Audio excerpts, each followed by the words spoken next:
Hey everyone, just quick announcement before I share today's episode with Jordan Neves.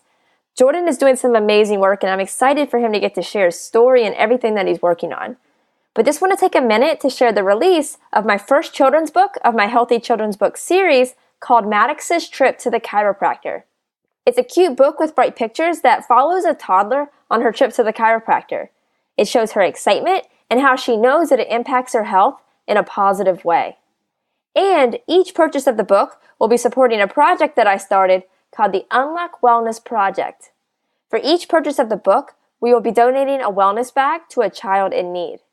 These wellness bags will include non-toxic, chemical-free essentials such as soap, shampoo, toothpaste, a toothbrush, items that a lot of the time children in tough situations don't have access to. We're also going to be shipping wellness bags to flood victims in Houston, Texas, and reaching out to victims of Hurricane Irma and Hurricane Maria as well. You can learn more about the book and the Unlock Wellness Project by going to drkaseyjohnson.com. That's DRKASEY Johnson.com. Click on the Shop tab, then click the Children's Book option. You'll be able to read a short description and even watch a short video with more information. You can also purchase the book directly on Amazon.com by searching Maddox's Trip to the Chiropractor. But I hope you guys loved the book. Be sure to check out my website to learn more, and thank you so much for the support. Now it's time for today's episode. I hope you love my conversation with Jordan Neves.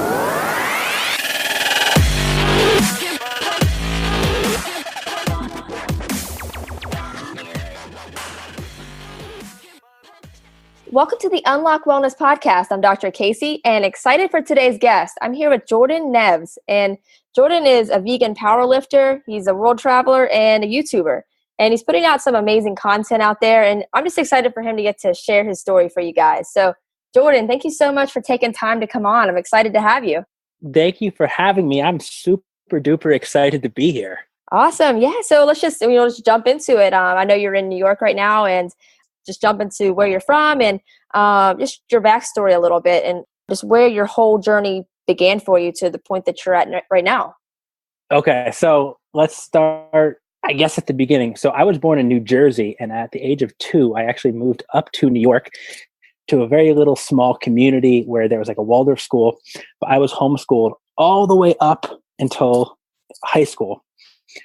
And in 10th grade, I went to a Waldorf school, which if you know what a Waldorf school is, it's just like they're usually smaller, very personal, more focused on the arts, and they're great for like pushing creativity.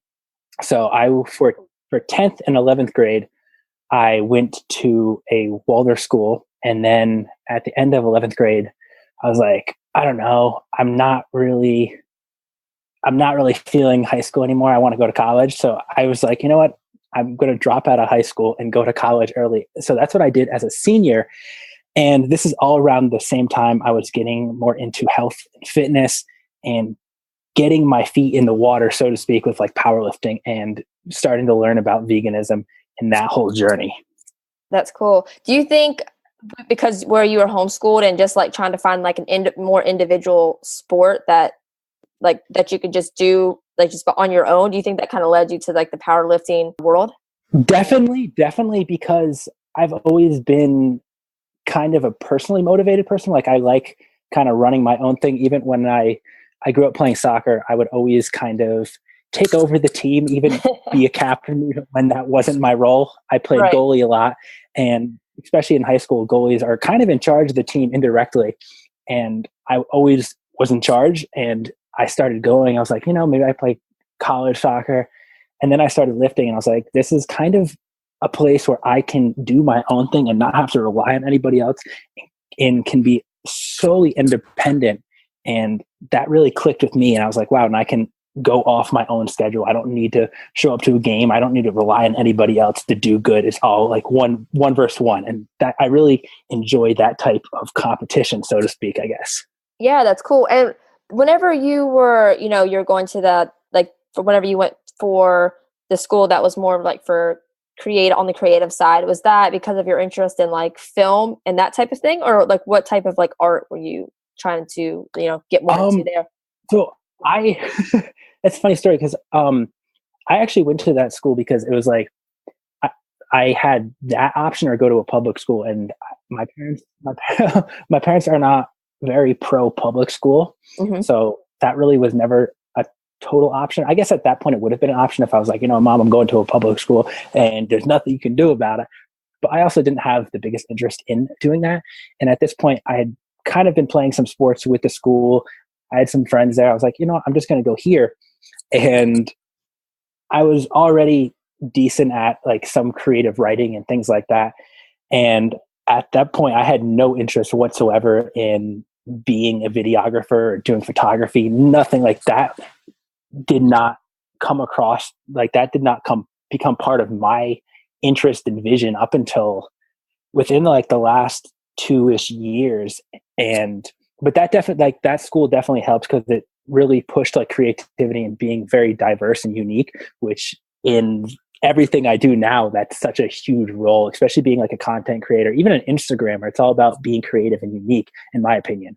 Right. No, it's good. I mean, yeah, it kind of opened your eyes to that, a whole new like world to that. And maybe, yeah, like you were saying, you don't know how much that affects what you do right now. I'm sure it plays a huge impact. And yeah, just every small piece of the puzzle, right? So, you graduated, you started getting into more the powerlifting, I know you had mentioned the vegan aspect of it. Was that something that's been like part of your lifestyle since you were younger, or did you bring that on more as you began to get more into athletics? They're kind of hand in hand because I grew up a vegetarian actually. And about the age, it was 17, I began having a much more interest in health. So I began studying, and this is probably the most cliche vegan answer. I remember reading the China study, which at the time, I don't even remember like digesting the information. I just remember being like, this whole vegan lifestyle seems a lot better than the lifestyles everyone else promoting. Mm-hmm. And at the time, I was like fresh on Instagram. Like I had like 100 followers, but also I was like looking through and there was no vegan fitness athletes out there, like no strong people, nothing. And I was like, I don't understand this logically because it makes scientific sense as you can be strong, you can be big, and all this while being a vegan. I was like, this is weird. And there needs to be someone who's can show the world that we can do this. So I was like, I'm just going to be that guy. Yeah. So you saw the need and just kind of jumped in.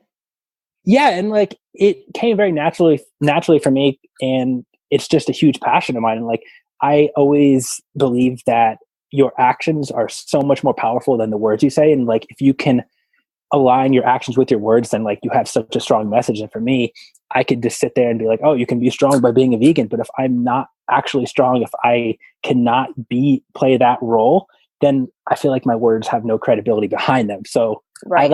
I don't even like push the whole vegan movement as much as some other people, because I think that my achievements kind of speak for themselves. And they're like, I have people come up to me all the time and you're like, how can you do that as a vegan?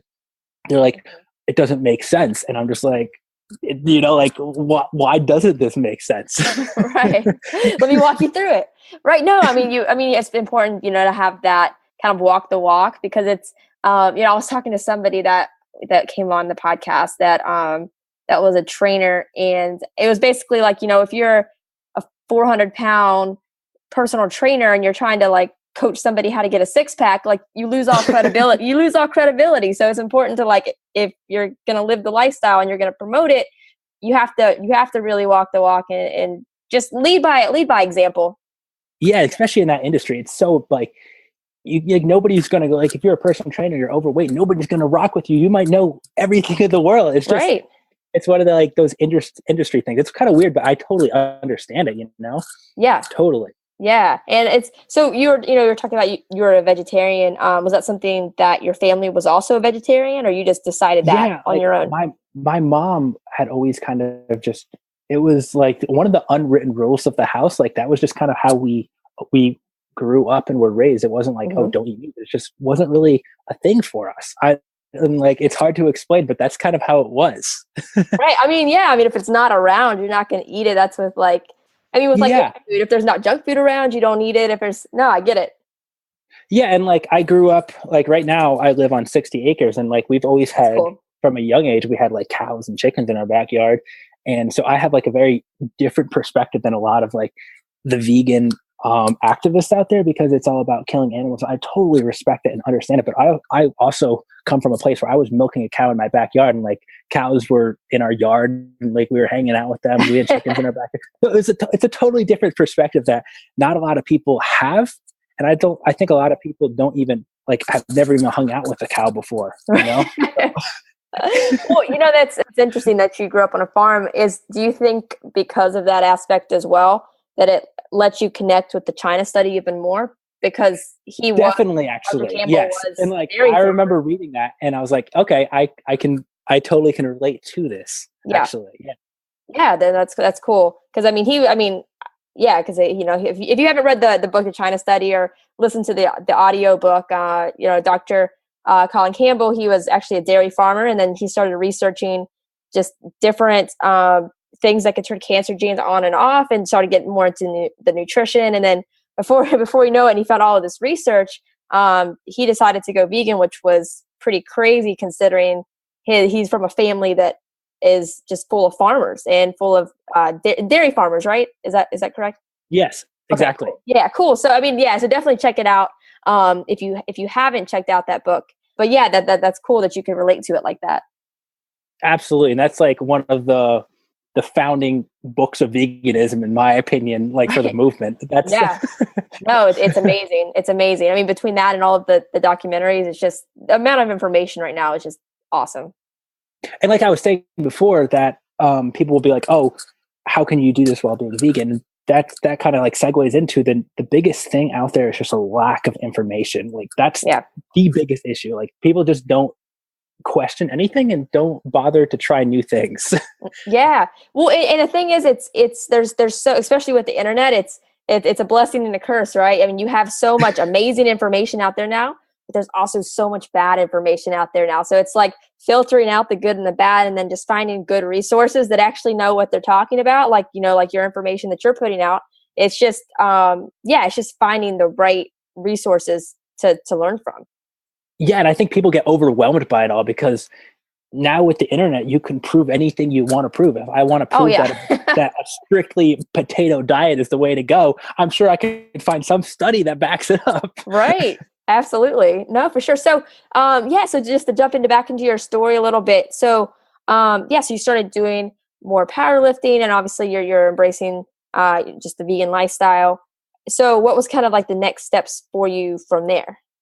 Okay. So let's say right now we're about like 19 years old. I started like the first time I went to the gym, I believe I was 16. My best friend made me go to the gym. I was like, no, I'm not doing this. Never. I was like, I have no interest. And he's like, trust me, you're going to love this. And what do you know? Right. So when I started college, I went to a community college as a senior in high school, and I just went for like an individual studies degree, because I was like, I'm just going to get my associates here, then transfer out to get a 4-year degree. And originally my plan was to go for nutrition. Mm-hmm. But in New York, you need to go to dietetic school, and for me, you have to do an internship in a hospital where you have to prescribe food to all these hospital patients. And I was like, I'm not doing this. So I ended up getting certified in nutrition from Cornell online, certified in plant-based nutrition, and then became a certified health coach via IIN, the Institute of Integrative Nutrition. And all this time, I was like, how do I kind of differentiate myself from the rest of the fitness industry? Because it's all about just pushing one image that, you look this way, you do this, you speak this way, you promote these products. I was like, I don't want to do that. You will never catch me doing anything like everyone else, just because I feel like there's so much personality and I'm pretty different than everyone else. So I was like, I have to find a way where I can kind of push myself and really feel happy about the image I'm putting out to the world and actually have a positive impact. Because at the end of the day, all I care about is actually being able to bring some positivity to someone's life. So I was like, I think I should do YouTube, because YouTube is such a great platform. And then there were some people who are like, oh, you shouldn't do that. It takes forever to grow anywhere. And, just go to school and become like a police officer, or do something that you can make money at. Right. And I was like, YouTube seems like something that I would really enjoy, just because like it allows me to connect with it's very personal. It's like one-on-one, and I'm good at I like expressing and talking, and I have a lot to say usually. So I I bought like I saved up money and bought like a vlog camera, and then just started shooting like vlogs in my basement of my house or in my bedroom. And that's kind of where it all took off, where I just was like, okay. And then I would just watch them and be like, oh, I could speak better this way, or I could edit better this way, or I could put more unique content out, or I could put more personality, just little things like that to the world. And right now we've just been working on that. And like this past summer, me and my best friend, we drove around the entire country. Actually, we had like an old minivan, and we drove around the entire country. We were gone for almost 2 months. And before we left, I was like, I'm going to make a really cool vlog series that basically takes the viewer with us across the country in a very personal way. Because I've never seen that done. And it was something I would enjoy to watch. And like, I'll still go back and watch them to this day. But I was like, I'm going to make that series and vlog every single day and try to get really good with the camera and really good behind it and put out content and hopefully inspire other young people to go out and do things that are different and take some risks and try to enjoy life and live life, because there's so much world out there that we oftentimes forget about because we're so busy in our own little lives. Right. No, and I love that you jumped into YouTube and didn't care what other people thought about that, because most people are paralyzed by the fear of it and want to make everything perfect before they put anything out. And it's kind of, and really when you do that, it cripples you, because it's, I mean, if you don't jump in and like you were saying, like you did it and then you're like, oh, I can do this better. I'll do this better.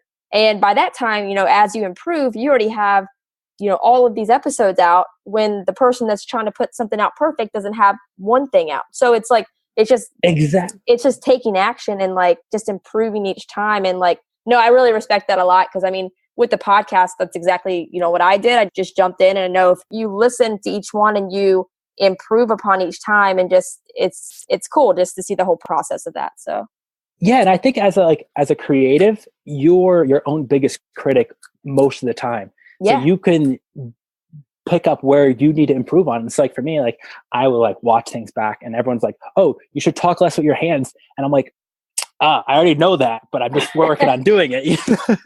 You know, right. Things like that. You're like, and I think it's important to be critical on yourself, but there's also like that balance where it's like, I need to start here because I have something and I can work on getting better. Because if I never start, I'm never going to practice anyhow. I'm just going to let that fear keep me from doing anything. And I think that's such a huge issue, and that holds so many people back from doing great things and doing anything they're passionate about. Yeah, no, I love it. And I've had a guest on before that was a powerlifter. And I think like that kind of mindset of just, you know, perseverance and like powerlifting, there's a lot of correlation between the two, because, you know, powerlifting is definitely a mindset game. So, I mean, I don't know if you want to like kind of jump in on that, because I think the kind of people that are more drawn to like individual sports, you know, I'm sure you could argue this both ways, but there's a special mindset that you have to have, because it's all on you. You have to have a lot of discipline and not be afraid to have all the pressure on yourself. 100%. And I can relate powerlifting to pretty much everything I do in life, just because it takes so much dedication and patience, because it can take, you know, months to add 5 pounds to one lift. It's just dedication, hard work. And to me, I can really apply that to everything else I do in life. And and you said you mentioned that like, oh, I like how you jumped right into like creating YouTube instead of just waiting till you're perfect. And powerlifting was like, I remember for me when I started, I held myself to a high standard, I guess, like from the beginning, and I was always being made fun of. Like I remember like I'd go anywhere and people would be like, oh, that guy, you know, he thinks he's cool, but like he can't even do this. And I just kind of like did my own thing, and like I've just kind of put my head down and just did my own thing.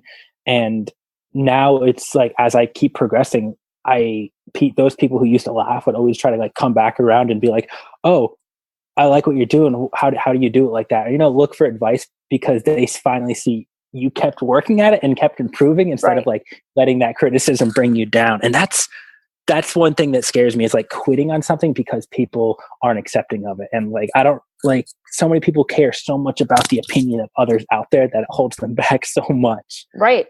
No, I know. I 100% agree. And it's like, you could be working towards something really great and not really, I mean, it's easy to be focused on negative opinions of others. Like, I mean, anybody could do that all day if they really wanted to, especially with like, I'm sure, I mean, especially with YouTube, there's so many people that their job is to go around and write negative things under each video. Like it's if you don't have like a, you know, a strong like mindset of I'm going to improve each time, I'm still going to do this even if there's a negative comment.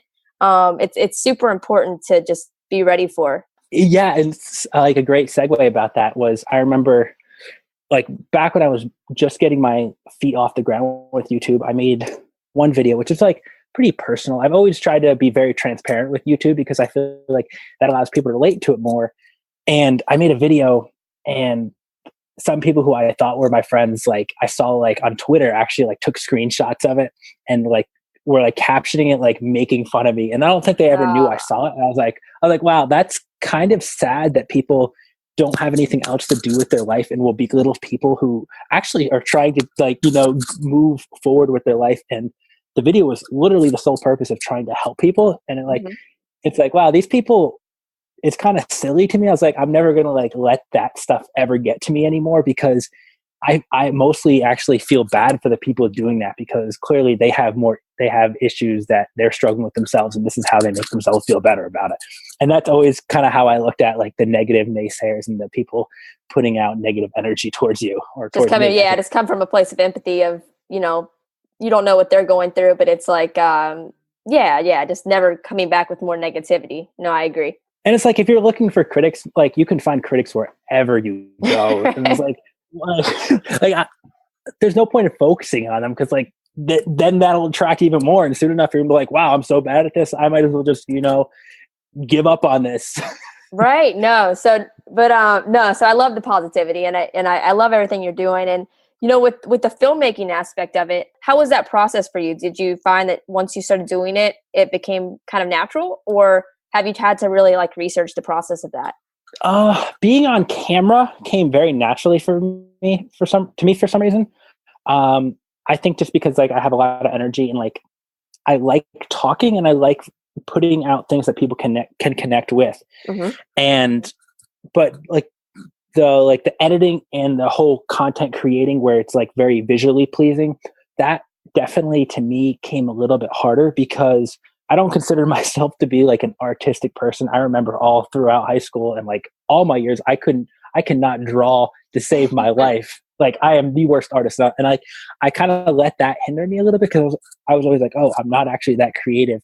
So I can't never do like cool edits like that. I can never do transitions like that. And I can never make that type of content. And I remember seeing someone else do something like that. And I was like, you know what? I'm going to figure out how to do that. So I would just I used Final Cut Pro to edit. So I would just sit in Final Cut Pro and like messing with things, watching tutorials and practicing for hours upon hours upon hours. And I was like, now it's to the point where I'm like, I look at my stuff and I'm just like, wow, a year ago, I was literally just putting clips together, and now I can do I can be engaging. And it's like, that's like, for me, it's so rewarding just to like see my own personal growth. And then to have people you don't even know on the internet, like reach out and be like, I really like appreciate what you're doing, and I can see your improvements. And then even like super close friends who are like, you know what, you've came so far. Like that's inspiring to me. That to me is like, that's unbelievable. No, that's cool. I know. I mean, to help somebody become a better version of themselves, it's you know, it's one of the best feelings in the world. So that's amazing. Yeah, absolutely. Yeah. And that's like the biggest reward, because like even like financial gain off of like YouTube is pretty minimal unless you have like a huge following. But just to be able to people like to get that response from people, be like, oh, I really like what you're doing. Like you made my day, or I look forward to watching your stuff. Like that to me is like worth more than any money ever.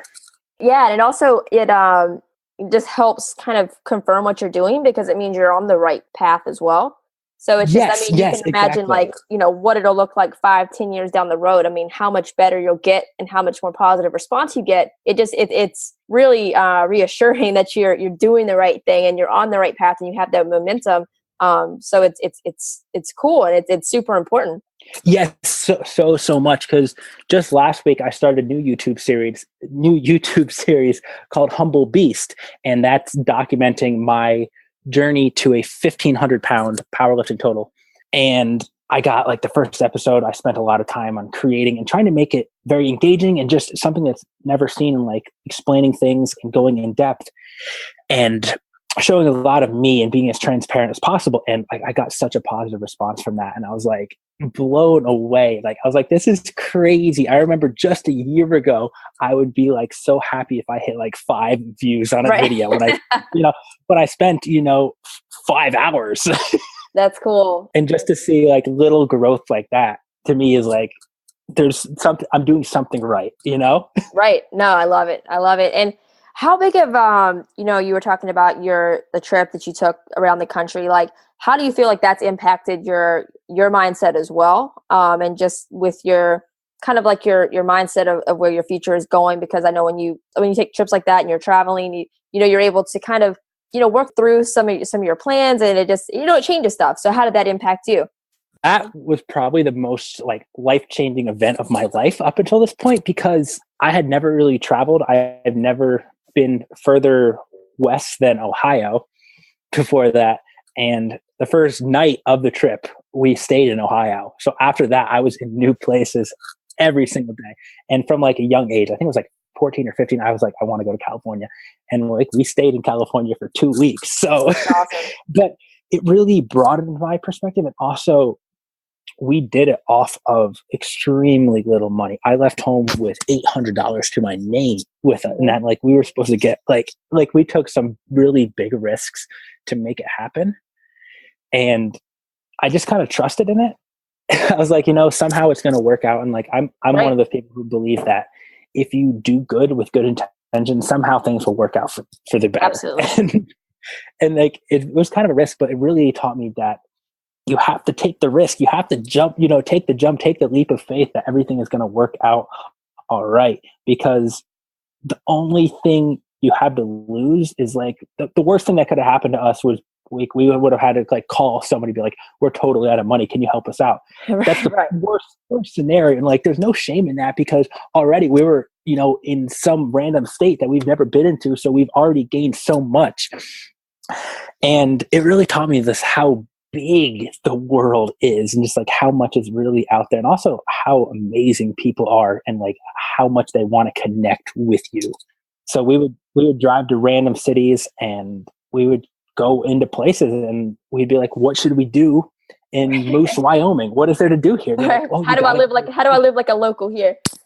Exactly. And then you just connect with people, and they're so willing to share, and that helped me so much. And also just the fact that we were in different cities pretty much every single day, like cities I've never even heard of, a place I've never been.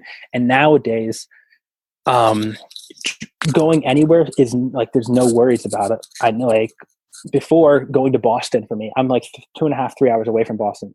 Before, like, that would have been a little bit of a bigger deal. Now it's like, oh, I'm going to Boston tomorrow. No problem. Or going to New York City, which is also 3 hours from me. And all that stuff just turns into just like another thing to do, but it's not like scary. And the whole fear factor is kind of gone. And I'm so willing to do things I normally wouldn't have been comfortable doing, just because I'd never got out of like that little comfort zone of travel and life before. Right. Yeah. No, it's a good point to make. And, you're able to kind of adapt wherever you go and fit in with the culture and be able to communicate with whoever you come in contact with. No, I love that. That's awesome. It was incredible. Yeah. Yeah, that's cool. And so is there anything going on, like future plans that you have planned out that you want to share with everybody? I don't know if it's a new, I know you were talking about the new YouTube series you have out, but if there's anything coming up that you want to share with people, go for it. Okay. So I've been getting like a lot of questions, like, when are you going to compete in a powerlifting meet? And right now, I'm like doing this series leading up to like a total, which I'm trying to hit as like a personal goal. But I think I'm going to do like a powerlifting meet in like March or April of 2018, just for fun. I don't really place too much value in powerlifting meets, because just to me is not what motivates me. But why not for fun? That's my theory. I'm trying to do a lot more traveling as well in 2018, because my goal for 2017 was just go to California, go as many places as possible that I've never been before. Mm-hmm. And I've never been out of the United States in my life. So one of my big goals for 2018 is definitely to go to other countries, at least Canada, Mexico, and honestly, anywhere else I can go. I might be going to the LA Fit Expo, which is a huge fitness expo in January.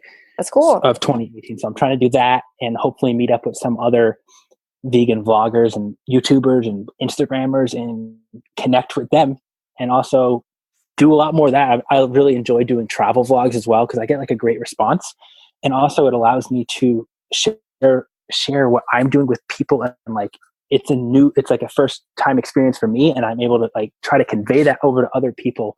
So I really love being able to do that because I remember the time I would sit in my room and watch people, hiking a waterfall on the coast of California. I was like, man, I wish I could do that. And then this summer I had opportunity to do that. And I was like, wow, I hope I can help someone else be able to do that too at some point.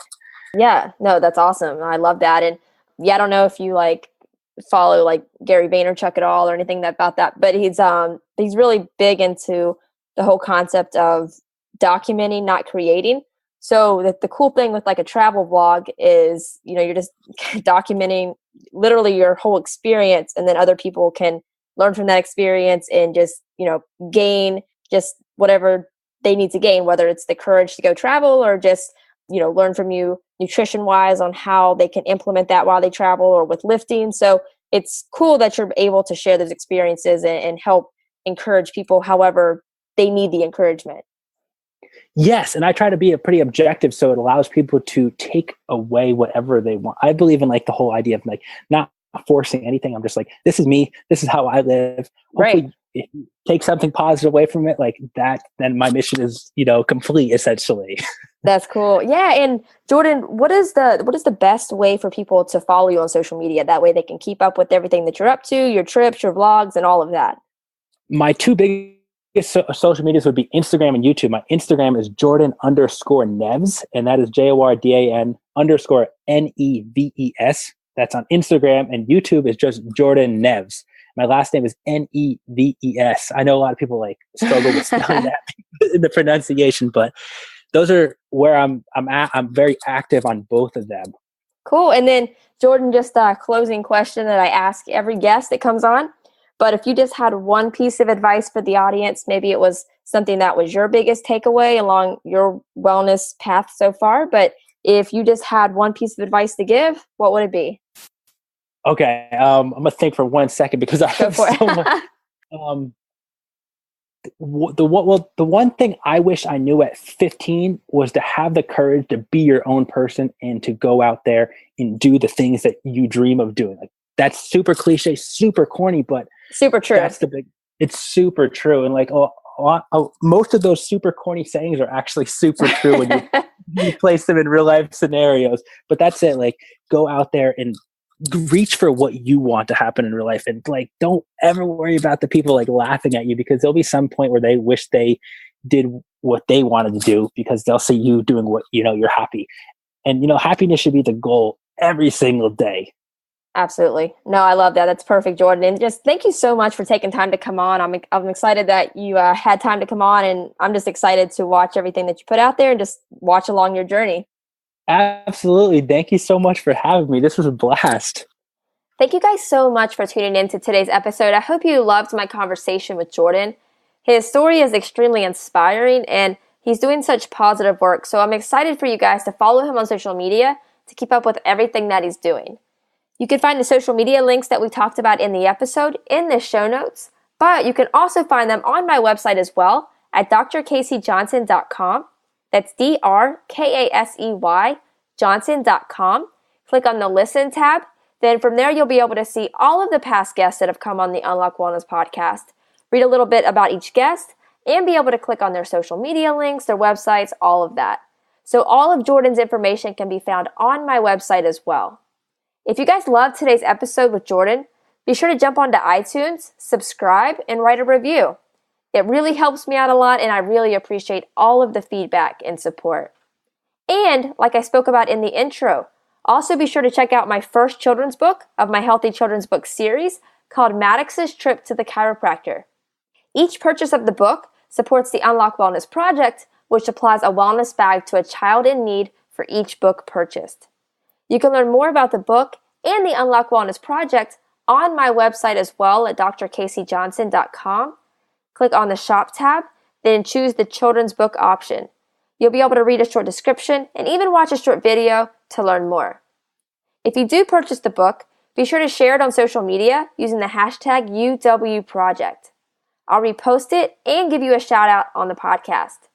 But I hope you guys loved the book. Thank you so much for the support, and I hope you loved today's episode. Thank you so much for tuning in.